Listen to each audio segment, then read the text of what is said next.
ભક્તની સભા ભરાઈને બેઠી હતી. પછી શ્રીજી મહારાજે મુક્તાનંદ સ્વામીને પ્રશ્ન પૂછ્યો છે, તમારે ક્રોધ થાય છે ત્યારે શે નિમિત્તે થાય છે, અને કેટલું નિમિત્ત હોય ત્યારે ક્રોધ થાય છે? અને અમારે તો 1 થી લાખ રૂપિયા સુધી બગાડ કરે તો પણ પોતા સારું તો ક્રોધ આવે નહીં. અને જ્યારે ધર્મ લોપ કરે અથવા બળિયો હોય તે ગરીબને પીડે અથવા અન્યાયનો પક્ષ લે ત્યારે તેની ઉપર અમારે કોઈકને અર્થે લગારે ક્રોધની ચટકી આવે છે, પણ પોતા સારું તો લેશ માત્ર ક્રોધ આવતો નથી. અને કોઈક સારું આવે છે તે પણ ક્ષણ માત્ર પણ નથી રહેતો, ને આંટી પણ બંધાતી નથી. તેમ તમારે કેવી રીતે આવે છે અને કેવી રીતે ટળે છે? પછી મુક્તાનંદ સ્વામીએ કહ્યું છે, કોઈક પદાર્થને યોગ્ય કરીને તથા કોઈકની અવળાઈ દેખાય તેને યોગ્ય કરીને તે ઉપર ક્રોધ થાય, પણ તત્કાળ શમી જાય છે.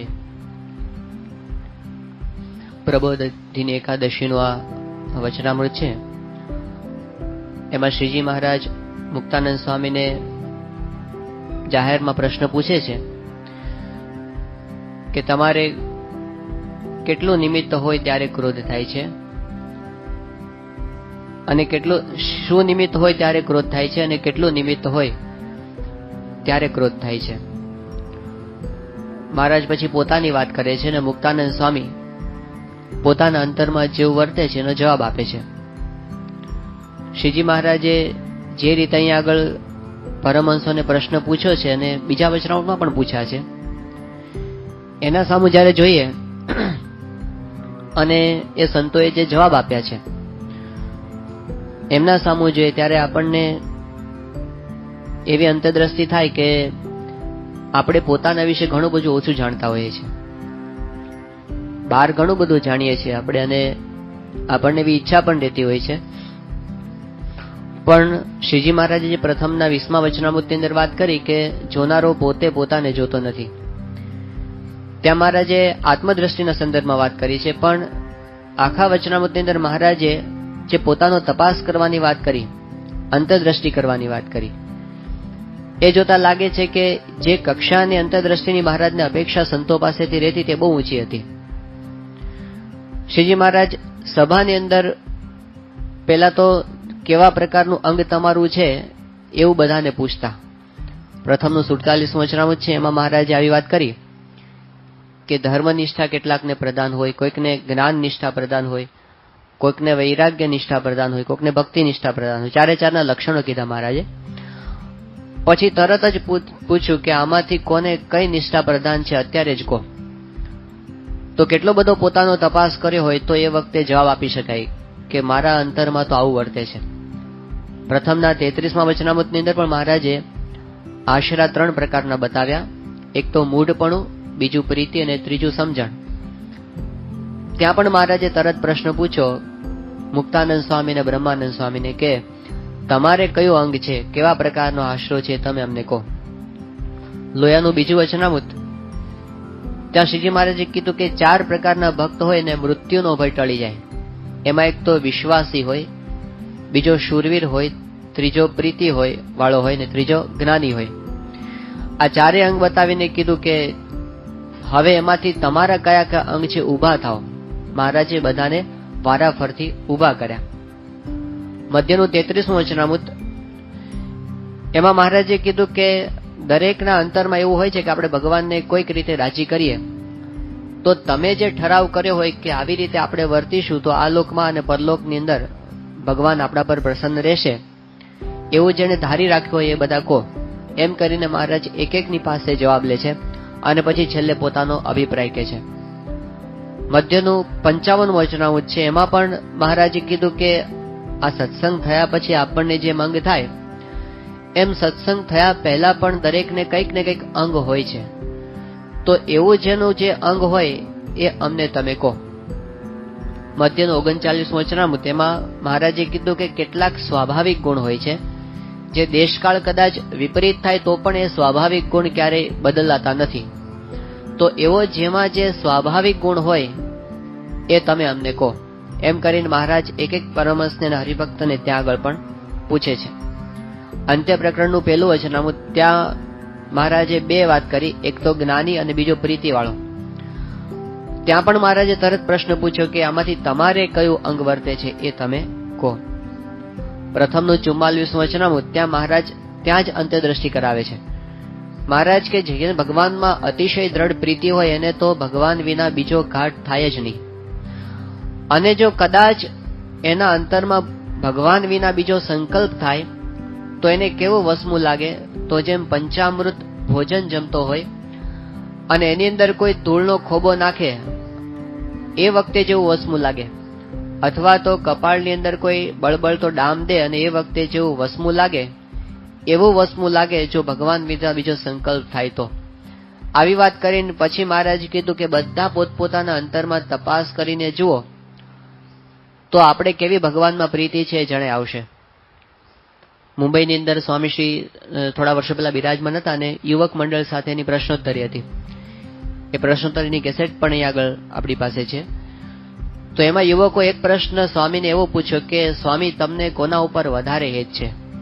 યુવકો પર વધારે હેત છે કે સાધુ પર વધારે, સંતો પર વધારે હેત છે? અને સ્પષ્ટ વાત કરજો, એવું ના કહેતા કે બધા પર હેત છે. ચોખ્ખી વાત કરજો કે અમારા પર વધારે હેત કે સંતો ઉપર. આવો પ્રશ્ન પૂછો અને સ્વામીએ તરત જ જવાબ આપી દો, જે કોઈ ધાર્યો જ નહોતો. સ્વામી કે તો બધા પોતપોતાની છાતી પર હાથ મૂકીને જોઈ લો, ખબર પડી જશે કે કોના પર કેવું હેત છે. તો રાજીપો, પ્રસન્નતા, ભગવાન સાથેની પ્રીતિ, એમની સાથેનું આપણું જોડાણ, આ બધું જ અંતરમાં અનુભવવાની વસ્તુ છે એવું સ્વામી કહેવા માંગતા હતા.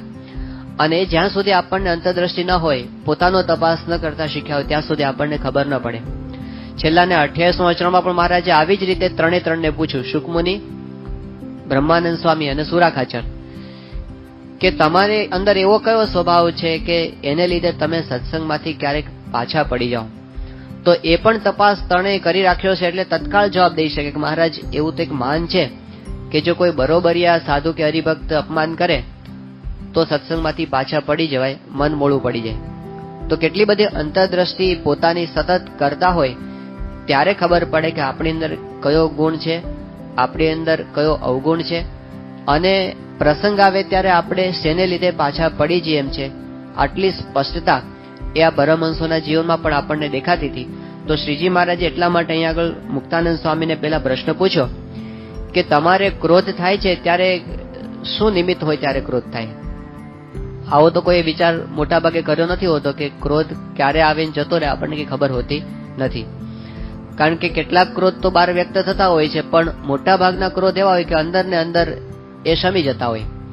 ક્રોધ આવીને ગયો એવું પણ આપણને ખબર ન પડે. પણ આ શ્રીજી મહારાજ પોતે જે કક્ષાની વાત કરવા માંગે છે, લગારે ક્રોધની ચટકી આવે એની પણ મહારાજ અહીં આગળ વાત કરવા માંગે છે. અને ક્રોધને મહારાજ એટલા માટે અહીં આગળ વધારે પ્રાધાન્ય આપે છે કારણ કે સાધુતાની અંદર ક્રોધનું મહત્વ ઘણું બધું છે. સાધુતાના લક્ષણોની અંદર મુખ્ય સહન શક્તિ ગણવામાં આવી છે. સહન કરે તે સાધુ, એવું યોગી બાપા વારંવાર કહેતા. તો સહન કરવાની અંદર જે ખામી છે એ સીધી ક્રોધ રૂપે અભિવ્યક્ત થાય છે. ક્રોધ એટલે જે સહન ન કરી શકીએ અને એનો જે રિસ્પોન્સ આવે એને ક્રોધ કહીએ. કોઈકનો સ્વભાવ સહન ન થાય, કોઈકની અવળાઈ આપણાથી સહન ન થાય, અથવા તો આપણું કઈ મન ધાર્યું ન થાય, એને કોઈ મરડે અને આપણાથી સહન ન થાય અને એમાંથી જે આપણા અંતરમાં લાગણી ઉત્પન્ન થાય એ ક્રોધ છે. તો મહારાજે પેલા પોતાની વાત કરી કે અમને તો 1 થી લાખ રૂપિયા સુધી બગાડ કરે તો પણ પોતા સારું તો ક્રોધ આવે નહીં.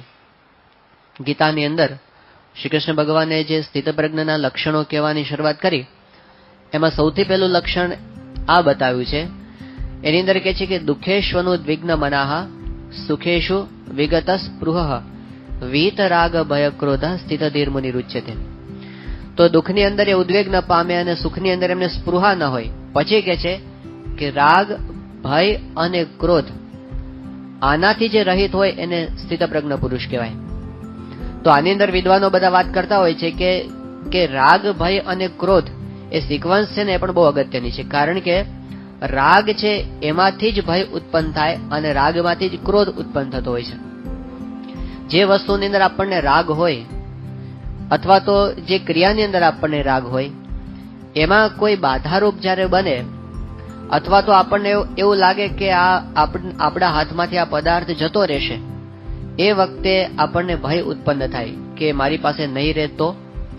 અને જ્યારે એ વસ્તુ જતી રહે અથવા આપણું ધાર્યું ન થાય, જેમાં રાગ હોય એ ક્રિયામાં, ત્યારે પછી એમાંથી ક્રોધ ઉત્પન્ન થતો હોય છે.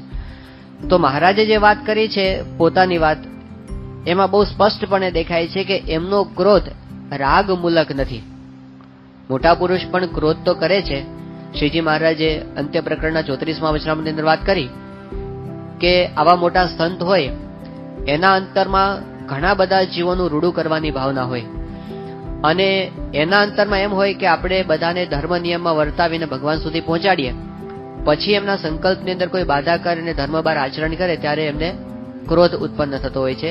એ બીજાના કલ્યાણ માટેનો ક્રોધ છે, એમાં એને સારું કરવાની ભાવના છે. પણ રાગમૂલક ક્રોધ નથી, એટલે કે પોતાના માટે એમને ક્યારેય ક્રોધ આવતો નથી. મહારાજે એ જ અહીં આગળ વાત કરી, અને આપણને સત્પુરુષોના જીવનમાં એ જ દેખાય છે. શાસ્ત્રીજી મહારાજની જયારે પેલું આપણે વિડીયો જોતા હોઈએ છે તો એની અંદર આપણને દેખાય કે શાસ્ત્રીજી મહારાજનો એકદમ તેજસ્વી સ્વભાવ દેખાય આપણને, કે આમ કોઈ નવરાવા માટે આવતો હોય તો એમને આમ તરત હડસેલી દે શાસ્ત્રીમાજી, એવું આપણે આમ જોયું છે. તો આપણને દેખાય કે શાસ્ત્રીમાની નજીક ફરકવું પણ એ જો એમ આંખ ફેરવે તો સામે ઉભા ન રહી શકે કોઈ, એટલું બધું તેજ આપણને દેખાય છે. પણ સ્વામીશ્રી ઘણી વખત વાત કરતા હોય છે કે શાસ્ત્રીજી મહારાજ તેજસ્વી પણ એટલા બધા હતા અને મૃદુ પણ એટલા બધા હતા.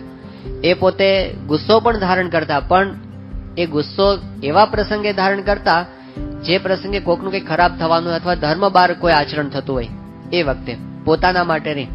આપણે પ્રસંગ સાંભળીએ છીએ કે શાસ્ત્રીજી મહારાજ જયારે ટ્રેનની અંદર મુસાફરી કરતા હતા અને એમાં અચાનક એવું થયું કે કોઈનો ધક્કો વાગ્યો અને શાસ્ત્રી મહારાજનું માથું હતું એ ટ્રેનના પાટિયા સાથે અથડાયું. તો શાસ્ત્રી મહારાજ આજુબાજુ બધાનો જીવ અધ્ધર થઈ ગયો, કે કારણ કે અવાજ એટલો મોટો આવ્યો હતો, કારણ ખબર પડી કે શાસ્ત્રીને વાગ્યું છે ઘણું બધું. પણ જરા પણ શાસ્ત્રી મહારાજના ચહેરા પર ભાવ ફેર ન થયો, અને પોતે શું બોલ્યા કે આ લાકડું ને આ લાકડું, આ શરીર પણ લાકડું છે, આ ધૂળ છે, અને આ ટ્રેન છે એ પણ ધૂળ છે, એટલે ધૂળ ભેગી ધૂળ થઈ ગઈ. આવું જ્ઞાન એમને એ વખતે કામ લાગ્યું, પોતાના માટે એમને ક્રોધ થયો નહીં. અને શાસ્ત્રી મહારાજ જયારે પેલું બદલપુરની અંદર હાથ ધોવા માટે બેઠા અને હરિભક્ત હતા એ ધૂળ લઈને આવ્યા હતા, શાસ્ત્રી મહારાજે પેલું કઈ હાથ ધોતા ધોતા ધૂળ ખૂટી, અને પછી હરિભક્ત હતા એમણે કીધું કે સ્વામી 2 વખત હાથ નહીં ધોવો તમે ક્યાં વાંધો આવે છે, હું એકલો જ છું, બીજું કોઈ જોનારું નથી. ત્યારે શાસ્ત્રી મહારાજ ગુસ્સે થઈ ગયા એમના પર અને કીધું કે તારી આળસ માટે મારો ધર્મ તું લોપાવે છે. તો ધર્મ નિયમમાં લોપ થતો હોય એ વખતે પોતે પુણ્ય પ્રકોપ ધારણ કરે, પણ રાગમાંથી એમનો ક્રોધ ક્યારે ઉત્પન્ન થતો નથી. એમને કોઈ નડતું હોય ત્યારે આપણે કંઈક આયોજન કરીને બેઠા હોય કે આ સમયમાં આટલું કામ પૂરું કરવું છે, અને એમાં કોઈ અડચણરૂપ બને ત્યારે આપણને તરત ગુસ્સો આવે, અને વારંવાર આવું થાય ત્યારે આપણને વધારે ગુસ્સો આવતો હોય. યોગીજી મહારાજ ત્યાં મુંબઈમાં બિરાજમાન હતા અને ત્યાં સભા ચાલુ હતી.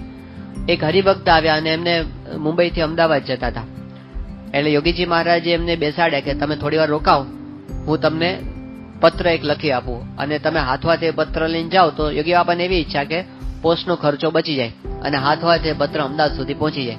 એટલે યોગી બાપા તે પત્ર લખવા માટે બેઠા, અને હજી શરૂ કર્યો પત્ર ત્યાં આગળ એક હરિભક્ત આવ્યા અને એમને યોગીજી મહારાજ માટે હાર લઈને આવ્યા હતા. હવે બાપાને એમને હાર પહેરાવ્યો, એટલે યોગીજી મહારાજે હાર પહેરાવ્યો એટલે પેલું બાજુમાં બધું મૂકવું પડે, પેન ને કાગળ બધું, પછી પાછા એમને સામે હાર પહેરાવે, પાછો હાથમાં લઈને કાગળ લખવાની શરૂઆત કરે. હવે એક બાજુ પેલા હરિભક્તને ટ્રેનમાં પહોંચવાની ઉતાવળ હતી એટલે પત્ર પૂરો કરવાનો હતો, ને એમાં આવું ડિસ્ટર્બન્સ થયા કરે. 1-2 આવે તો બરાબર છે, પણ 7-8 જણા વારાફરથી આવે, ફરીવાર હાર પહેરાવે. યોગીજી મહારાજ એટલી જ ધીરજથી એમને બાજુમાં મૂકીને સામો હાર પહેરાવે અને પોતાનું લેખન આગળ વધાવે. હવે એક પાનું લખતા લખતા 8-10 વખત થયું તો પણ જરા પણ અકળાયા નહીં. અને એમાં છેલ્લો જે માણસ આવ્યા એને તો શું કર્યું, હાર પહેરાવો યોગીજી મહારાજને, તે એ હાર ભીનો હતો, પાણીમાં પલાળેલો હોય એટલે ભીનો હતો. તે બાપાને હાર પહેરાવ્યો તો આખો જે શાહી હતી પત્રની અંદર બધી રેડાઈ ગઈ, બધો પત્ર આખો બગડી ગયો. યોગીજી મહારાજ કઈ ન બોલ્યા, પત્ર ફાડી નાખીને પાછો ફરીથી નવો લખવા બેઠા, અકળાયા નહીં જરાય. તો યોગી બાપા કહેતા કે એમની દુકાનમાં ક્યારેક ક્રોધ જોવા ન મળે. એ હકીકત હતી કે આવી પરિસ્થિતિની અંદર ગમે તે માણસ હોય એ અકળાઈ જાય, પણ એમને પોતા સારું કે કોઈની અવળાઈ જોઈને કે આવી રીતે પોતાનું મન ધાર્યું ક્યારેક ન થાય, એમાં ક્યારે અકળામણ થતી નથી. એવું દેખાય છે. સ્વામીશ્રીના જીવનમાં પણ આપણને કે જેમ ત્યાં આગળ યજ્ઞેશ્વર સ્વામી આપણને વાત કરી હતી કે દક્ષિણ ભારતની અંદર પોતે વિચરણ કરતા હતા અને એ વખતે ત્યાં આગળ બેંગ્લોરની બાજુમાં એક ગામ હતું અને ત્યાં પોતે ગયા હતા વિચરણ કરતા કરતા અને ત્યાં એક આશ્રમની અંદર ગયા હતા. એ આશ્રમના જે મુખ્ય સંત હતા એનું નામ હતું સદાનંદ સ્વામી. વર્ષોથી પોતે આશ્રમની બહાર નહોતા નીકળ્યા, 25-30 વર્ષથી. એમના ગુરુ એમને આજ્ઞા કરી હતી મુક્તાનંદ બાબાએ કે તમારે અહીં રહેવાનું, યહાં રહેના, ભજન કરના.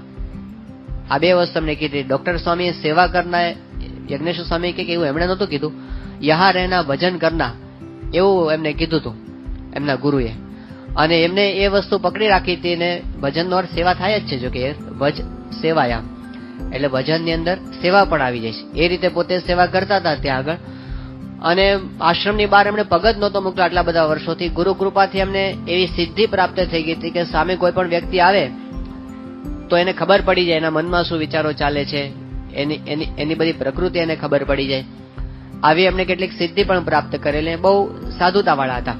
એટલે ત્યાંના હરિભક્તોએ કીધું કે અહીંયા આગળ એક આશ્રમ છે ને ત્યાં બહુ સારા સંત છે, આપણે એને મળવા માટે જઈએ.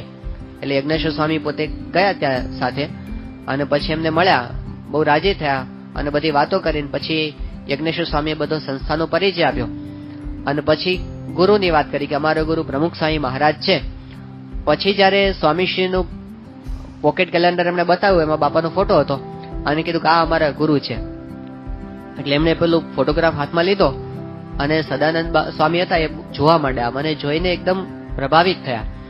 પછી જાણે મુદ્રા શાસ્ત્રના પોતે જાણતા હશે એટલે એક એક અંગ મેળવ, હા યહ ભી હૈ, યહ ભી હૈ, યહ ભી હૈ, આમ જોતા જાય. બહુ રાજી થયા અને કીધું કે તમને બહુ સમર્થ ગુરુ પ્રાપ્ત થયા છે. આટલું કહીને પછી એમણે આમ અચાનક આમ સ્વામીશ્રીના નાક પર આંગળી કંઈક મૂકી અને એમણે કીધું કે હા ગુસ્સા ભી કરતા હે. કે પછી કે જોજો તમે એવું ના માનતા કે સ્વામીશ્રી ગુસ્સો કરે છે. એમણે કીધું કે એમનો ગુસ્સો છે ને એ પોતાના માટે નથી, એ બીજાના માટે ગુસ્સો કરે છે, તમારું રૂડું કરવા માટે ગુસ્સો કરે છે. આવું એમણે એ વખતે કીધું. તો એમને પણ ખબર પડી કે આ કંઈક એવા સંત છે કે જેનો ગુસ્સો પણ જુદા પ્રકારનો છે, અલૌકિક છે. અને એટલે જ મહારાજે જે વાત કરી ને આગળ કે લગારે ક્રોધની ચટકી આવે પછી તરત ઉતરી જાય છે, ક્ષણ માત્ર પણ એ ક્રોધ રહેતો નથી. આ બહુ અઘરું છે. એક વખત ગુસ્સો આવે અને પછી એની અસર તરત ઉતરી જવી એ તો બહુ જ અઘરું છે. એ તો ચાલ્યા જ કરે. ઓફિસનો ગુસ્સો હોય એ લોકો ઘર સુધી લાવતા હોય છે અને ઘરનો ગુસ્સો ઓફિસ સુધી લઈ જતા હોય છે. ભેગું ભેગું ખેંચાતું આવે. અને ઘણી વખત તો બહુ જ ગુસ્સો કર્યો હોય તો આખો દિવસ એની અસર રહ્યા કરે, તમો ગુણ છવાઈ જાય અને પછી તો કઈ ભજનનું પણ સુખ આવે નહીં. અને ક્યારેક વધારે ક્રોધની આંટી પડી ગઈ હોય તો અઠવાડિયા સુધી પણ એની અસર ચાલે. ગુસ્સો એવી વસ્તુ છે.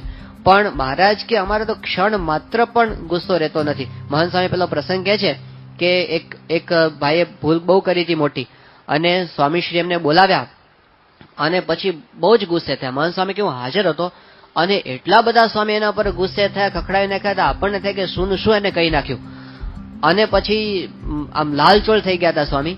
અને પછી પેલા સંત હતા એ ઉભા થયા અને પછી જયારે બહાર નીકળતા હતા, હવે નીકળતી વખતે એમને આંખના બહુ જાડા ચશ્મા હતા અને એટલે એને દરવાજો દેખાણો નહીં.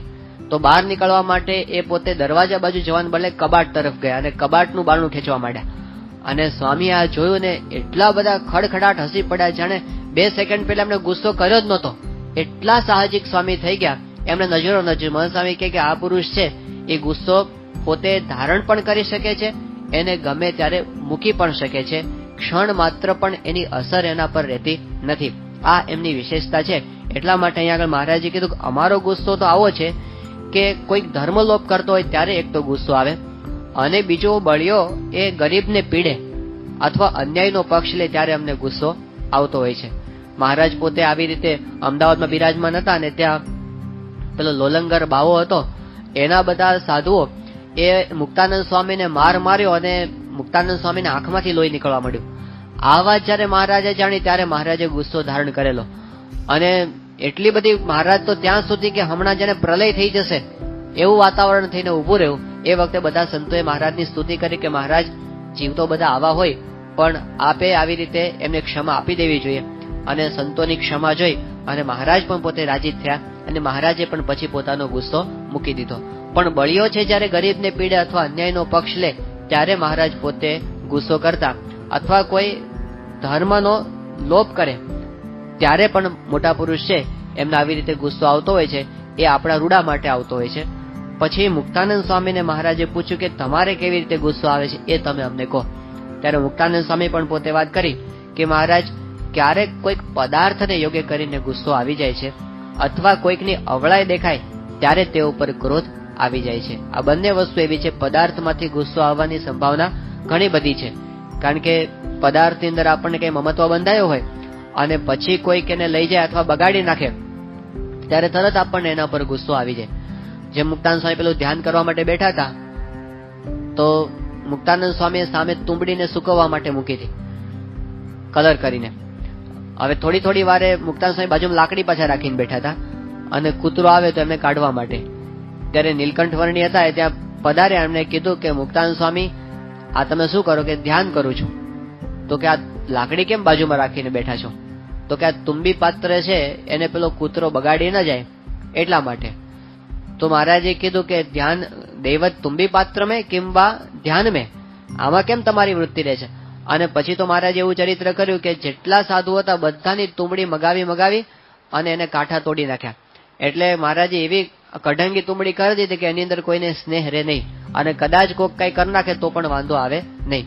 પદાર્થનું મમત્વ મહારાજે કાઢી નાખ્યું. નહીતર એને લીધે ગુસ્સો આવે કે પેલું કૂતરું બગાડી, કૂતરા પર ગુસ્સો આવે કે કેમ એને મારું બગાડી નાખ્યું. મહારાજે એ પણ રહેવા દીધું નહીં. તો એક પદાર્થને યોગ્ય કરીને ગુસ્સો આવે, અને બીજું કોઈની અવળાઈ દેખાય ત્યારે પણ એના પર ગુસ્સો આવ્યા વિના રહેતો નથી. પણ સત્પુરુષને તો આમાંય ગુસ્સો નથી આવતો. જેમ યોગી બાપાને વિજ્ઞાનદાસ હતા એ અવળાઈ કરીને જ હેરાન કરતા હતા. કેવળ અવળાઈ, યોગીજી મહારાજનો વાંક ન હોય તો ઉભો કરે, અથવા તો પોતાનો વાંક હોય અને યોગીજી મહારાજની ઉપર ઢોળી દે. એટલું બધું આમ અવળાઈ પોતે કરતા યોગીજી મહારાજ સાથે. યોગી બાપાને ક્યારે એમના પ્રત્યે ગુસ્સો આવ્યો નથી. પછી શ્રીજી મહારાજ પછી કીધું કે તત્કાળ શમી જાય છે. આ મુક્તાનંદ સ્વામીની વિશેષતા છે. સંત સ્વામી ઘણી વખત એક સાખી બોલતા કે ઉપજી શમાવે તે સંત અને ન ઉપજે તે ભગવંત.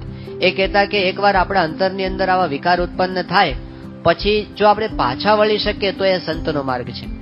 અને જો ક્યારે ઉત્પન્ન જ ન થાય એ તો બહુ જ ઊંચી સ્થિતિ પ્રાપ્ત થઈ હોય, સિદ્ધ દશા પ્રાપ્ત થાય ત્યારે એવું થતું હોય છે. અને સાક્ષાત ભગવાનને ક્યારેય વિકાર ઉત્પન્ન ન થાય, પણ જે સાધન દશાની અંદર હોય એને થાય. પણ સાધુનું કર્તવ્ય એ છે કે જેટલું બને એટલું વહેલું એમાંથી પાછું પોતે વળી શકે, એ એનું કર્તવ્ય કહેવાય. પછી શ્રીજી મહારાજ બોલ્યા છે, એવું તમારે વિચારનું બળ રહે છે તે શાને યોગ્ય રહે છે? ત્યારે મુક્તાનંદ સ્વામીએ કહ્યું છે, એક તો ભગવાનનું મહાત્મ્ય વિચારીને એમ સમજાય છે જે રીતે ભગવાનનો કુરાજીપો થાય તે સ્વભાવ રાખવો નથી. અને બીજો શુકજીને જડભરત જેવો સંતનો માર્ગ જોઈને એમ વિચાર રહે છે જે સાધુમાં એવો અયોગ્ય સ્વભાવ ન જોઈએ. પછી શ્રીજી મહારાજ બોલ્યા છે, કામ ક્રોધાદિકના જોરને હટાવે એવો જે વિચાર તે તો ગુણ થકી પર છે, તે એ તમારા જીવમાં રહ્યો છે. અને એવી રીતે કામ ક્રોધાદિક ગુણને હટાવે એવું જે જોર છે તે પૂર્વજન્મનો સંસ્કાર છે. અને તમારું એટલું તો અમને જણાય છે જે તમારે જે માયિક પદાર્થનો યોગ થાય તેની આંટીમાં પ્રથમ તો આવી જવાય, પણ અંતે જતા એના બંધનમાં રહેવાય નહીં. બંધન તોડીને નીકળાય ખરું. શ્રીજી મહારાજે વિચારનો બળ એની આગળ વાત કરી. આંતરિક સ્વભાવ એવા છે કે એની અંદર આપણું બાહ્ય બળ જાજુ કામ લાગતું નથી. ઘણી વખત બુદ્ધિશાળી વ્યક્તિ હોય તો પણ એ કાંઈ પોતાના સ્વભાવો પર વિજય મેળવી શકતો નથી. ખબર હોય કે આ ગુસ્સો મને હેરાન કરે છે, વ્યક્તિને ખબર હોય છે કે આનાથી મારા ઘણા સંબંધો અત્યાર સુધી બગડેલા છે, આ ગુસ્સાની અંદર હું જેમ તેમ બોલી જાઉં છું અને પછી મારા સંબંધો બગડે છે, પછી એને રિપેર કરવામાં બહુ સમય જાય છે, એવી એને ખબર છે. છતાં પણ એને છોડી દેવો એ કઈ સહેલી વસ્તુ નથી. એમાંથી મુક્ત થઈ જવું એ કઈ સહેલી વસ્તુ નથી. જેમ સિગારેટ પીવાથી નુકસાન થાય છે, આ વસ્તુ જગ જાહેર છે. જે વખતે સિગારેટની જાહેરાત થતી હોય એ વખતે જ નીચે લખવામાં આવે છે કે સિગારેટ પીવી એ સ્વાસ્થ્યને માટે હાનિકારક છે, મોટા અક્ષરે લખવામાં આવે છે. બધાને ખબર છે, ડોક્ટરોને ખબર હોય છે બધાને, છતાં ડોક્ટરે પીવે છે, એનાથી છૂટતું નથી. તો આપણા ઘણા બધા સ્વભાવ એવા હોય છે કે આપણે જાણીએ છીએ છતાં પણ એને છોડી શકતા નથી. એક જુદા પ્રકારના બળની જરૂર પડતી હોય છે એ સ્વભાવને મૂકવા માટે. એમાં મૂળ છે વિચારનું બળ, અને વિચારની અંદર પણ મુક્તાનંદ સ્વામી જે પાયાના વિચારો કીધા છે બહુ જ અગત્યના છે. કેવળ ક્રોધ માટે નહીં, પણ જે કાંઈ આપણા અવળા સ્વભાવ હોય એ બધાની સામે થવા માટે આ જ વિચારો આપણને આત્યંતિક રીતે કામ લાગે એવા છે. એમાં મુક્તાનંદ સ્વામી પહેલી વાત કરી કે પહેલા તો અમે ભગવાનનું મહાત્મ્ય સમજીએ છીએ કે ભગવાન જેવું આ જગતની અંદર કોઈ મોટું નથી, અને ભગવાનને પ્રસન્ન કરવા એનાથી આ જીવનની બીજી કોઈ મોટી સાર્થકતા નથી. એવા ભગવાનને રાજી કરવા માટે પછી આ સ્વભાવને મૂકી શકાય છે. આ વિચાર એ બહુ અગત્યનો વસ્તુ છે. કદાચ આપણને ક્રોધના ફાયદા અને ગેરફાયદા ઉપર કોઈ 2 કલાક પ્રવચન કરે, એનાથી જેટલી અસર ન થાય એટલી અસર થાય જેને શેનાથી કે ક્રોધ કરે તો બાપા રાજી નથી થતા, સ્વામીને ગમતું નથી. હવે એ વિચાર ક્યારે વધારે દ્રઢ થાય તો જેટલો આપણને સ્વામીનો મહિમા વધારે સમજાયો હોય એટલો આ વિચાર વધારે અસર કરે કે કોને આપણે રાજી કરવા છે. જેમ મહારાજે અંત્યના 24મા વચનામૃતની અંદર વાત કરી કે પ્રકૃતિ છે તે જીવને ટળવી બહુ કઠણ છે, છતાં પણ જો ભગવાનને રાજી કરવાનો સ્વાર્થ જણાય તો ગમે તેવી પ્રકૃતિ, મહારાજ કે પ્રકૃતિ પોતાના જીવ સાથે જડાઈ ગઈ હોય એટલી બધી કઠણ પ્રકૃતિ મહારાજે અંત્ય 27માં કીધું, તો પણ એ પ્રકૃતિનો ત્યાગ થઈ શકે ક્યારે કે જો ભગવાનને રાજી કરવાનો ખપ હોય તો. એવો વિચાર હોય કે મારે આ પ્રકૃતિ છે, મારે ભગવાનને રાજી કરવામાં અંતરે મહારાજ કે દાદા ખાચરના કરના છે એને અમને રાજી કરવાનો, અમને રાખવાનો ખપ છે, તો અમને ન ગમે એવો એકે સ્વભાવ પોતે રાખતા નથી. તો એ વિચાર એ આત્યંતિક વિચાર છે કે જે આપણને દરેક જગ્યાએથી બચાવે, ખોટું કામ કરતા બચાવે, ખોટા વિચાર કરતા પણ આપણને બચાવે. એટલે મહારાજ મુક્તાનંદ સ્વામીએ કીધું કે એક તો એવો રહે છે કે ભગવાન કુરાજી થાય એવો એકે સ્વભાવ મારે રાખવો નથી, અને બીજું કે છે કે સુખજી અને જડભરત એવા સંતનો માર્ગ અમે જોઈએ છીએ, સાધુતાનો માર્ગ, જે આપણને વારંવાર આ વખતે શિબિરની અંદર મોટેરા સંતોએ આપણને ધડાવ્યું અને કીધું કે સાધુ થકી બીજી કોઈ મોટી પદવી નથી. આ માર્ગનું જેટલું ગૌરવ હોય એટલું આપણે માર્ગે સારી રીતે ચાલી શકીએ અને એમાં આપણે વિઘ્નોથી પર થઈ શકીએ.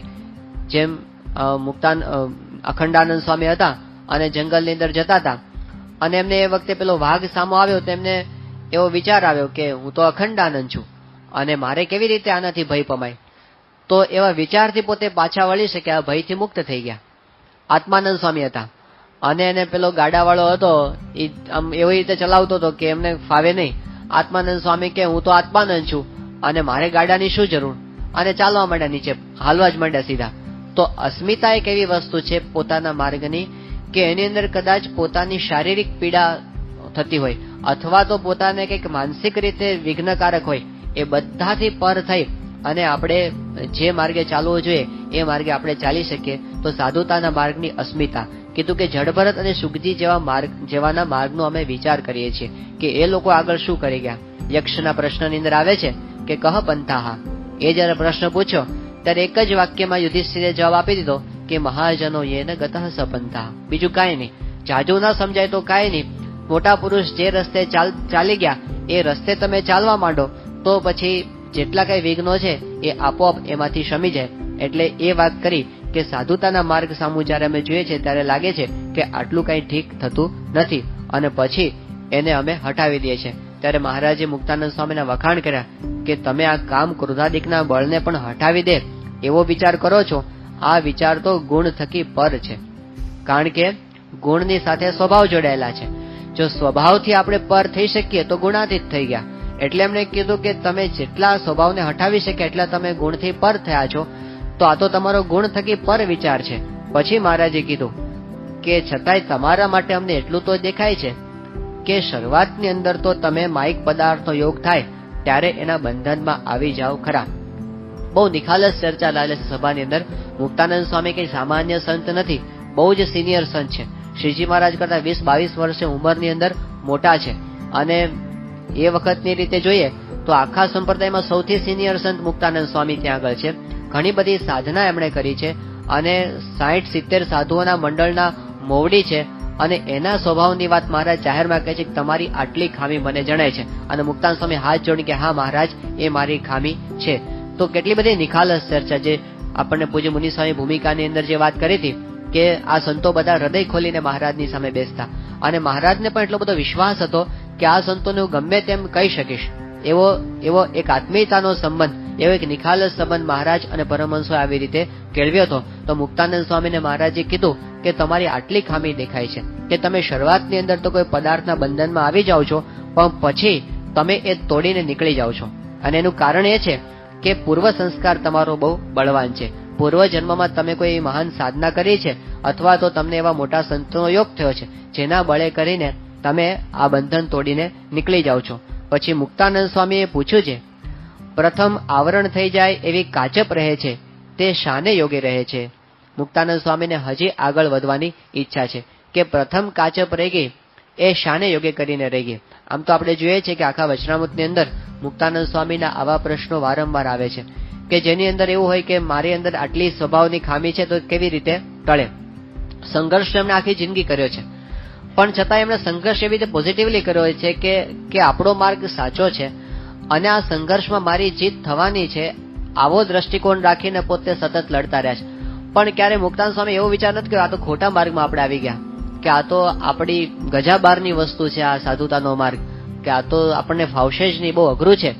અઘરું તો પોતે અનુભવતા હતા, પણ ક્યારે એમને એવો વિચાર નથી કર્યો કે અઘરું છે તો આપણે નથી લડવું, પણ એવો જ વિચાર કર્યો કે અઘરું છે માટે હવે તો એને પાર પાડવું જ છે. એટલે એમણે મહારાજને એટલું પૂછ્યું કે સૂક્ષ્મ ખામી છે પણ કેવી રીતે ટળી શકે એ તમે અમને કહો. ત્યારે શ્રીજી મહારાજ બોલ્યા છે. હવે જે મહારાજ વાત કરે છે બહુ અગત્યની વાત કરે છે. એક સરસ દ્રષ્ટિકોણ મહારાજ રાજીપા માટે બીજી રીતે આપે છે કે દેશકાળાદિક જે 8 છે તેમાં જેવું પૂર્વ સંસ્કારમાં જોર છે તેવું જ એક એકમાં છે, માટે જ્યારે એનો યોગ થાય ત્યારે જરૂર બંધન થાય છે અને પૂર્વના સંસ્કારનું જોર રહેવા દેતા નથી. અને જો સંસ્કારમાં લખ્યું એટલું જ સુકૃત દુષ્કૃત થાય તો વેદ શાસ્ત્ર ને પુરાણ તેને વિશે વિધિ નિષેધના ભેદ કરે, તો વેદ શાસ્ત્ર પુરાણ તેને વિશે વિધિ નિષેધના ભેદ કહ્યા છે જે આ કરવું ને આ ન કરવું તે સર્વે ખોટું થઈ જાય. તે એ મોટાના કરેલા શાસ્ત્ર તો ખોટા થાય જ નહીં. અને જય વિજય હતા તેમને જો અયોગ્ય ક્રિયા કરી તો જે ઠેકાણે કાળ કર્મ ને માયા નથી એવું જે ભગવાનનું ધામ ત્યાંથી પડી ગયા. અને જો નારદજીને રાજી કર્યા તો પ્રહલાદને દેશકાળાદિક અશુભ હતા તો પણ નડી શક્યા નહીં. અને જો સંકાદિકને કોપાયમાન કર્યા તો દેશકાળાદિક શુભ હતા તો પણ જય વિજય પડી ગયા. માટે જેને કલ્યાણને ઈચ્છવું તેને તો જેમ મોટા પુરુષ રાજી થાય તેમ કરવું. અને તે મોટા પુરુષ પણ ત્યારે રાજી થાય જ્યારે કોઈ પ્રકારે અંતરમાં મલિન વાસના ન રહે. અને જેને ગરીબ ઉપર ક્રોધાદિકનો સંકલ્પ થતો હોય તેને તો મોટા ઉપર પણ થાય અને પોતાના ઈષ્ટદેવ ઉપર પણ ક્રોધાદિકનો મલિન ઘાટ થાય. માટે જેને કલ્યાણને ઈચ્છવું તેને કોઈ ઉપર મલિન ઘાટ કરવો નહીં. અને જો કોઈ ઉપર મલિન ઘાટ કરે તો તેને ભગવાનના ભક્ત તથા ભગવાન ઉપર પણ મલિન ઘાટ થઈ જાય. અને અમારાથી તો એક ગરીબ પણ દુખાયો હોય તો અમારા અંતરમાં એવો વિચાર આવે છે જે ભગવાન સર્વાંતર્યામી છે, તે એક ઠેકાણે રહીને સર્વના અંતરને જાણે છે. માટે જેને અમે દુખવ્યો તેના જ અંતરમાં વિરાજમાન હશે ત્યારે અમે ભગવાનનો અપરાધ કર્યો એમ જાણીને તેને પગે લાગીને તેને કંઈ જોઈતું હોય તે આપીએ, પણ જે પ્રકારે તે રાજી થાય તેમ કરીએ છીએ. એક બહુ જ મોટી ચર્ચા આધ્યાત્મિક માર્ગની અંદર થતી હોય છે અને લોકની અંદર પણ સિદ્ધિ પામવા માટે જે પ્રયત્ન કરતા હોય છે એના મનમાં પણ આ એક પ્રશ્ન હોય છે. શ્રીજી મહારાજ બહુ સુંદર એનું સમાધાન આપે છે. પ્રશ્ન એવો છે કે પ્રારબ્ધનું કેટલું ફળ છે અને પુરુષ પ્રયત્નનું કેટલું ફળ છે. આ એક બહુ અગત્યનો પ્રશ્ન છે કે પૂર્વજન્મમાં કર્યું હોય આપણે એ પ્રમાણે જ જો આપણને ફળ પ્રાપ્ત થવાનું હોય તો પછી મહેનત કરવાનો કઈ અર્થ નથી. આપણે પુરુષ પ્રયત્નની વાત કરીએ છીએ કે વિદ્યાર્થીને ભણવામાં મહેનત કરવી જોઈએ અને દાખલો કરવો જોઈએ, તો પછી જો પ્રારબ્ધ પ્રમાણે થવાનું હોય તો પછી એને પુરુષ પ્રયત્ન કરવાનો અર્થ શું છે? અને જો પુરુષ પ્રયત્નથી ધાર્યું પરિણામ મેળવી શકાતું હોય તો પછી પ્રારબ્ધનો સિદ્ધાંત જ ખોટો છે, એને પણ રાખવાની શું જરૂર છે? પણ મહારાજે એક સરસ બેલેન્સ અહીં આગળ કરીને આપણને બતાવ્યું, કારણ કે ભગવાન છે અને ભગવાનને તો જેમ છે એમ બધું દેખાતું હોય. મહારાજ કે પૂર્વ સંસ્કાર પૂર્વ કર્મ આ બધું એક જ છે. તો પૂર્વ સંસ્કાર છે એનું પણ પ્રધાનપણું છે અને જે અત્યારે આપણે કરીએ છીએ એનું પણ પ્રધાનપણું છે. પણ એની અંદર મહારાજ કે પૂર્વ કર્મની અંદર 8 વસ્તુ આવે છે: દેશ, કાળ, અને પૂર્વકર્મને જે વસ્તુ છે એવું જ એક વર્તમાન કાળની અંદર આપણે જીવીએ છીએ એની અંદર 8 વસ્તુ આવે છે. એમાં છે દેશ, કાળ, ક્રિયા, સંગ, મંત્ર, શાસ્ત્ર, દીક્ષા અને ધ્યાન.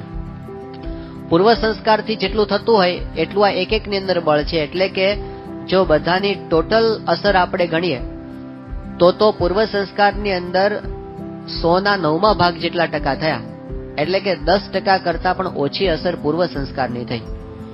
એનો અર્થ એ થયો કે પુરુષ પ્રયત્ન કરીને જો સારા દેશકાળનું સેવન કોઈ કરે, કોઈ સારો સંગ રાખે, કોઈ સારી ક્રિયા કરે, કોઈ ઉત્તમ મંત્રનો જપ કરે અને કોઈ ઉત્તમ દેવની ઉપાસના કરે, જેમ જેમ પોતે આ એક એક દેશકાળ એક ઉત્તમનું સેવન કરતો જાય એમ એમ પૂર્વ સંસ્કારનું ગમે તેટલું મલિનપણું હોય એની ઉપર એ પોતે આગળ વધી શકે છે.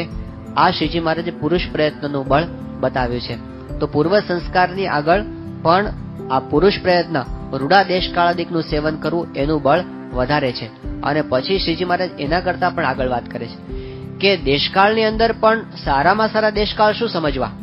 મહારાજે મધ્યના 51મા વચનામૃતની અંદર એક વાત કરી છે. મહારાજે કીધું કે મોટા પુરુષની આજ્ઞાને વિશે રહ્યો છે એ જ રૂડા દેશકાળાદિકને વિશે રહ્યો છે. અને મોટા પુરુષની આજ્ઞાનો જે ભંગ કર્યો એ જ એને ભૂંડા દેશકાળાદિકનો યોગ કર્યો. તો સારામાં સારા દેશકાળ એ મોટા પુરુષની આજ્ઞા પાળીને એને રાજી કરવા એ છે. અને ત્યાં મહારાજ બહુ પ્રસિદ્ધ અને પ્રમાણભૂત દ્રષ્ટાંત આપે છે કે પ્રહલાદ જે હતા એ અસુર કુળમાં જન્મ્યા હતા. દેશકાળાદિક બધી રીતે ખરાબ હતા. એના પિતાશ્રી અસુર હતા. ચારે બાજુ અસુરોનો યોગ. એના ગુરુ પણ અસુર મળ્યા હતા કે જે એને આસુરી વાત જ શીખવતા હતા. ધર્મ, અર્થ, કામ, મોક્ષની અંદર અર્થ અને કામની જ વાત કરતા હતા. ધર્મ અને મોક્ષની વાત તો હતી જ નહીં. આવું જ એને શિક્ષણ એની પાઠશાળામાં આપવામાં આવતું હતું. છતાં પણ પ્રહલાદજીએ પહેલા મોટા સંતનો યોગ થયો હતો નારદજીનો, અને એની કથા વાર્તા એમણે સાંભળી હતી. તો એના યોગે કરીને પ્રહલાદજીને ભૂંડા દેશકાળાદિક નડી શક્યા નહીં. અને સનકાદિક હતા એ તો ભગવાનના ધામમાં હતા, ભગવાનની જ સમીપે. કેટલા સારા દેશકાળાદિકની અંદર હતા, છતાં પણ સનકાદિકનો એમણે દ્રોહ કર્યો તો અસુર યોનિને પોતે પામ્યા. જય વિજય, જય વિજય હા ત્યાં રહેતા હતા. અને સનકાદિકનો એમણે દ્રોહ કર્યો તો પોતે ભગવાનના ધામમાંથી જય વિજય પડ્યા સનકાદિકનો દ્રોહ કરવાથી, અને અસુર યોનિને પોતે પામ્યા.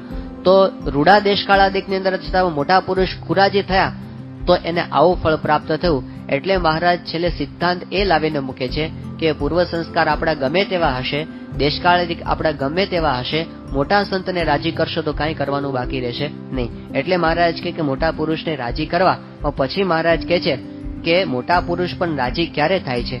તો જ્યારે અંતરમાં કોઈ પ્રકારની મલિન વાસના ન રહે. અને મલિન વાસનાની અંદર મહારાજ અહીંયા આગળ ક્રોધાદિકની વાત કરે છે. સામાન્ય રીતે મલિન વાસનાને લોકો કામ સમજતા હોય છે. મહારાજે એને પણ મલિન વાસના કહે છે. પણ અહીં આગળ શ્રીજી મહારાજ એમનું વધારે નિશાન એ ક્રોધાદિક ઉપર છે. કોકના ઉપર ક્રોધ થતો હોય, કોઈનો આપણને અવગુણ આવતો હોય, કોઈનું ભૂંડું થાય એવી ભાવના આપણને રહેતી હોય. સ્વામીશ્રી અમદાવાદમાં બિરાજમાન હતા અને એ વખતે એક સંતે સ્વામીશ્રી પાસે વાત કરી કે તમને કયો વિચાર કાયમ માટે રહે છે? ત્યારે સ્વામીશ્રીએ વાત કરી કે તો હું કહું છું, પણ એની પહેલા હું એ વાત કરું કે કયો વિચાર કાયમ રહે ક્યારેય નથી આવતો. એમ કરીને બાપાએ સામેથી કીધું કે કોઈનું અહિત થાય એવો વિચાર મને હજી સુધી ક્યારેય આવ્યો નથી. આ મલિન કાટ છે. કોઈનું ખરાબ થતું દેખીને જો આપણે અંતરમાં રાજી થઈએ, આ મલિન કાટ છે. અથવા તો કોઈનો ઉત્કર્ષ દેખીને આપણે એને ખમી ન શકીએ તો આ મલિન ભાવના છે. મહારાજ કે ગરીબ ઉપર પણ આવી રીતે ન કરવો, સામાન્ય હોય એના ઉપર પણ ન કરવો. મહારાજ પોતાની પ્રકૃતિ બતાવે. એક નાનો માણસ હોય, કોઈ પણ ગરીબ હોય, એ અમારાથી દુખાઈ ગયો હોય તો પણ અમને થાય છે કે અમે કેમ એને રાજી કરીએ.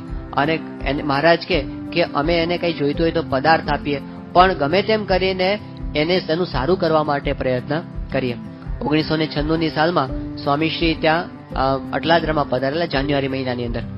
હવે વડોદરાની અંદર 2 બાળકો એ વખતે સ્વામીશ્રી પાસે બહુ આવતા વારંવાર, અને સ્વામી પણ એને બંનેને બહુ હેત કરતા. એક નામ ભગવત અને બીજો તિલક. ભગવત એટલે નિખિલેશ સ્વામીનો ભત્રીજો, અને તિલક એટલે બ્રહ્મતીર્થ સ્વામીનો, તિલક નિખિલ સ્વામીનો ભત્રીજો, અને ભગવત એટલે બ્રહ્મતીર્થ સ્વામીનો ભાણો ને. એટલે બંને સ્વામી પાસે કાયમ બહુ નાના હતા, અને બાપા આરામમાં રાત્રે જતા હોય ત્યારે રોજ સંતો બંનેની પાસે પેલું અંદરો અંદર કુસ્તી કરાવે.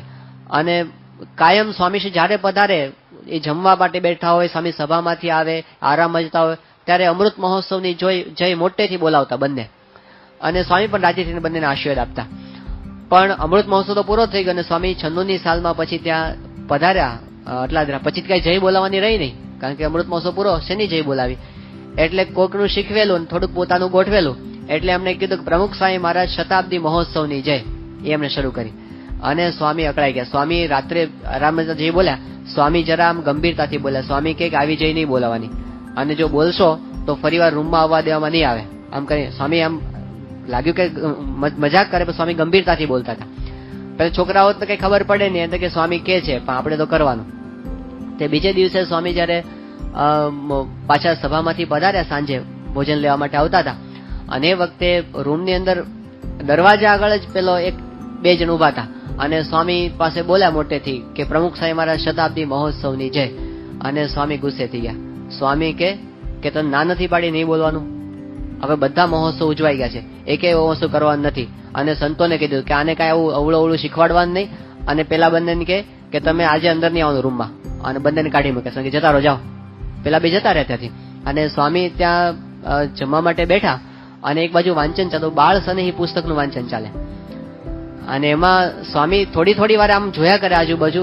કોઈકને લાગ્યું કે સ્વામી કંઈક કહેવા માંગે છે. પછી થોડી વાર પછી સ્વામીથી રહેવાય નહીં. સ્વામી કે પેલા બે છોકરાઓ બોલાવો ને, અને એક જણને મોકલ્યા તપાસ કરવા માટે. તો બે માંથી એક મળ્યો, ભગવત એક મળ્યો, પેલો તિલક તો મળ્યો જ નહીં. એટલે આવ્યો એટલે સ્વામી આગળ બેસાડ્યો. સ્વામી કે તને ખોટું લાગી ગયું હોય તો માફ કરજે, સોરી હા, તને અમે ગુસ્સેથી ને વડ્યા, પણ ખોટું ના લગાડતો. સ્વામી એની માફી માંગી. પછી પેલો બીજો તો મળ્યો જ નતો. બીજે દિવસે સવારે પૂજા પછી આવતા હતા તો બંને સ્વામી જાવ જય તો બોલાવાની હિંમત હવે કરે નહીં બેમાંથી કે, પણ સ્વામીએ બંનેને માથે હાથ મૂક્યો. પછી તિલકને પણ કીધું કાલ તું ક્યાં જતો રહ્યો હતો, હવેથી રૂમમાં આવજે. અને સ્વામી કે તને ખોટું લાગ્યું હોય તો માફ કરજે. આવું સ્વામી નાના બાળકને પણ, જે મહારાજની પ્રકૃતિ હતી, મહારાજ કે અમારાથી એક ગરીબ માણસ પણ દુખાયો હોય તો પણ અમે એને રાજી કરીએ, અને જે પ્રકારે એને કંઈ જોતું હોય તો આપીને પણ પછી સ્વામી બંનેને પાછા બોલાવ્યા, અને સવારે અલ્પાહાર પછી સ્વામી બંનેને પ્રસાદ પણ આપ્યો. તો મહારાજની પ્રકૃતિ છે જ આપણને સ્વામીમાં દેખાય કે કોઈ પણ માણસ ગમે તેમ કરીને દુખાઈ ન જાય, આવી ભાવના એના અંતરમાં સતત રહ્યા કરતી હોય છે. તો પછી સંતને દુખાવવાની કે ભક્તને દુખાવવાની તો વાત જ નથી. મહારાજ કે ગરીબને પણ અમે દુખવી શકતા નથી. અને વળી એમ હવે મહારાજ એક જુદી વાત કરે છે. અને વળી અમે વિચારીને જોયું છે, જે અતિશય ત્યાગ રાખે અથવા દયા રાખે તેથી ભગવાનની ભક્તિ થાય નહીં, ત્યારે ઉપાસનાનો ભંગ થાય છે. અને પૂર્વે જે અતિશય ત્યાગી થયા છે તેના માર્ગમાં ઉપાસનાનો નાશ થઈ ગયો છે. માટે અમે એમ વિચારીને પરમેશ્વરની ઉપાસના રહેવા સારું ત્યાગનો પક્ષ મોળો કરીને ભગવાનના મંદિર કરાવ્યા છે. તેમાં જો થોડો ત્યાગ રહેશે તો પણ ઉપાસના રહેશે, તો તેણે કરીને ઘણા જીવના કલ્યાણ થશે. અને જેને ભગવાનની ભક્તિ કરવી તેને તો ઢૂંઢિયાની પેઠે દયા રાખીએ પણ કેમ ઠીક પડે. તેને તો પરમેશ્વરને વાસ્તે પુષ્પ લાવ્યા જોઈએ, તુલસી લાવ્યા જોઈએ, ભાજી તરકારી લાવવી જોઈએ, ઠાકોરજીને વાસ્તે બાગ બગીચા કરાવ્યા જોઈએ, મંદિર કરાવ્યા જોઈએ. માટે જે અતિશય ત્યાગ રાખીને ને અતિશય દયા રાખીને મુઠ્ઠી વાળીને બેસી રહે તેને ભગવાનની ભક્તિ થતી નથી. અને જ્યારે ભક્તિએ રહિત થાય ત્યારે ભગવાનની ઉપાસનાનો નાશ થઈ જાય. એટલે પછવાડેથી અંત પરંપરા ચાલે તે સારું અમે મંદિર કરાવ્યા છે, તે અખંડ ભગવાનની ઉપાસના રાખ્યા સારું કરાવ્યા છે. અને જે ઉપાસક હોય તે પોતાના ધર્મમાંથી ભ્રષ્ટ થાય જ નહીં. માટે પોતપોતાના ધર્મમાં રહીને ભગવાનની ભક્તિ ઉપાસના કરવી એ અમારો સિદ્ધાંત છે. મહારાજ પોતાના સિદ્ધાંતની વાત અહીં આગળ કરે છે. શ્રીજીમાને ત્યાગ બહુ પ્રિય હતો. આપણે જાણીએ છીએ કે નીલકંઠ વર્ણની વિશે તો મહારાજ જબરજસ્ત ત્યાગ પાળ્યો હતો, અને પછી પરમહંસોની પાસે ત્યાગ મહારાજે પોતે પળાવ્યો તો પણ ખરો. ગોદોહન માત્ર મહારાજને એક સ્થાનમાં રહેવું ગમે નહીં. મહારાજ વસ્તીમાં ક્યારેય જાય નહીં, બહારના નામે એક રૂમાલ પણ રાખે નહીં. આવી ત્યાગી પ્રકૃતિ મહારાજે ધારણ કરી હતી. અને પછી પણ મહારાજ જે પરમહંસોને પ્રકરણો બધા ફેરવતા હતા કે કોઈ કૂતરાનો પણ અવાજ ન આવે એટલે છેટે તમારે ગામની બહાર રહેવું. અને મહારાજે ત્યાગ એક પછી એક ત્યાગ એવા રખાવ્યા હતા. મહારાજ કે એક કોપીન બે રહેવું એવા પણ નિયમો મહારાજે આપ્યા હતા. પણ શ્રીજી મહારાજે જ્યારથી મંદિરો કરાવ્યા ત્યારથી આખી રીત સંપ્રદાયની બદલાઈ ગઈ એવું આપણને દેખાય છે. મંદિરો કરાવ્યા ત્યાં સુધી આવું બધું ચાલતું હતું, પણ મંદિર કરાયા એટલે એની સાથે વ્યવહાર આવ્યો, અને કેટલો બધો વ્યવહાર. મોટા સંતો વાત કરે છે કે 100 ઘરબારી અને એક મઠધારી એવું કહેવાય. એક મંદિર આવે એટલે કેટલો બધો વ્યવહાર એની પાછળ આવે. અહીં આગળ ખેતીવાડી એની પાછળ આવે, એની પાછળ ગૌશાળા આવે, એની પાછળ બીજું બધું તંત્ર મોટું આવે. તો એ બધું મહારાજે કરાવ્યું, મહારાજ કે એમાં અમે ત્યાગનો પક્ષ મોળો કર્યો છે અને દયાનો પક્ષ પણ ક્યાંક મોળો કર્યો છે. એટલા માટે કે ભગવાનની ઉપાસનાથી કલ્યાણ થાય છે. કેવળ ત્યાગથી કોઈનું કલ્યાણ થતું નથી, કેવળ દયાથી પણ કલ્યાણ. એ તો સત્વગુણની ભાવના છે અને એ તો કેવળ આપણને સ્વર્ગલોક સુધીની ગતિ કરાવે. પણ આત્યંતિક કલ્યાણ ભગવાનની ઉપાસનાને આશ્રય કરીને છે અને એ આત્યંતિક કલ્યાણ એ મંદિરો દ્વારા થાય છે. આ શ્રીજી મહારાજનો સિદ્ધાંત છે. એટલે મહારાજે આ સત્સંગ પ્રધાન આપણું જીવન બને અને ભગવાન પ્રધાન બને એટલા માટે આ બધી પ્રવૃત્તિ પ્રવર્તાવી છે. અને હવે તો જેવી રીતે ત્યાગનો પક્ષ મોળો કરીને અને આવી રીતે દયાનો, એવી જ રીતે સમાજ સેવાનો પક્ષ પણ મોળો. મહારાજે ખૂબ સમાજ સેવા કરી છે અને સ્વામીશ્રીએ પણ કરી. પણ સાથે સાથે સત્સંગની અંદર એટલે કે ભગવાનની ઉપાસના એ સંતનું મોટું કર્તવ્ય છે. સમાજ સેવા તો જગતની અંદર ઘણા બધા કરે છે, પણ સંતોનું મુખ્ય કર્તવ્ય શું છે? મીરાબાઈ અને નરસિંહ મહેતા એમણે કે એક સ્કૂલ કે હોસ્પિટલ બનાવી નથી, પણ છતાં એમનું પ્રદાન ઘણું બધું મોટું છે. એમનું પ્રદાન એ છે કે એમણે ભગવાનના આશરાની દ્રઢતા આપણને બધાને કરાવી. એમને જ્યારે જ્યારે સંભાળીએ ત્યારે આપણને ભગવાન યાદ આવે. આવું એ સંતોનું જીવન હતું. એવી જ રીતે આપણા સંપ્રદાયની અંદર પણ સત્પુરુષનું મુખ્ય કર્તવ્ય એ છે કે ભગવાનની ઉપાસનાનું પ્રવર્તન. અને એટલે સ્વામીશ્રી બધે મંદિર કરાવે છે. લંડનની અંદર 95માં પ્રતિષ્ઠા સ્વામીશ્રી કરી અને હજી તો એના પડઘમ વાગતા હતા. એ વખતે એક પત્રકાર બહારનો આવે સ્વામીને પૂછ્યું કે સ્વામી, તમારા ભવિષ્યમાં શું સંકલ્પ છે કે તમારી આ સમાજની અંદર શું કરવાની ઈચ્છા છે? ત્યારે સ્વામી બહુ સ્પષ્ટપણે કીધું. બહારનો માણસ હતો છતાં પણ સ્વામી કે જ્યાં જ્યાં જમીન મળે ત્યાં મંદિર કરવા છે. આવું સ્વામી બોલ્યા, રિપોર્ટની અંદર આવેલું છે. તો આવી રીતે એમનો સિદ્ધાંત છે. એ ભલે કદાચ કેટલાક લોકોને નહીં પણ ગમતું હોય, કોકને બહાર એવું લાગતું હશે કે આ ખર્ચા કરે છે ખોટા, પણ સત્પુરુષ તો ગુણાતીત દ્રષ્ટિવાળા છે. એને આપણું આત્યંતિક શ્રેય શેમાં છે એ ખબર છે અને એને કઈ લોક ઈચ્છાની પડી નથી કે લોકો વખાણ કરે કે લોકો વખાણ ન કરે. ભગવાન શેમાં રાજી થાય છે અને લોકોનું સારું શેમાં થવાનું છે એ એમની પાસે દ્રષ્ટિ છે. આપણે માઇક દ્રષ્ટિવાળા એટલે આપણને તો ખાલી સ્કૂલ કોલેજથી આગળ કઈ દેખાય જ નહીં, પણ એમને જીવનું સારું દેખાય છે. એટલે એમને ઉપાસનાનો માર્ગ રહેવા માટે આ મંદિરો કરાવ્યા છે. એટલે મહારાજ કે અમારો આ સિદ્ધાંત છે અંતરનો અને સત્પુરુષ એ સિદ્ધાંતને સમજી અને પ્રવર્તાવી શકે છે. એટલે મહારાજ જે માર્ગે ચાલ્યા એ જ માર્ગે આપણને અત્યારે સ્વામીશ્રી લઈ જાય છે. તો આપણે પણ એમના એ સિદ્ધાંતને સમજી શકીએ અને મહારાજ જે રીતે આપણને મલિન વાસનાથી મુક્ત કરી અને મોટા પુરુષમાં જોડવા માંગે છે એવું કરી શકીએ એમના ચરણોમાં પ્રાર્થના. શ્રી સ્વામિનારાયણ ભગવાનની જય. ગુણાતીતમ ગુરુમ પ્રાપ્ય બ્રહ્મ રૂપમ નિજાત.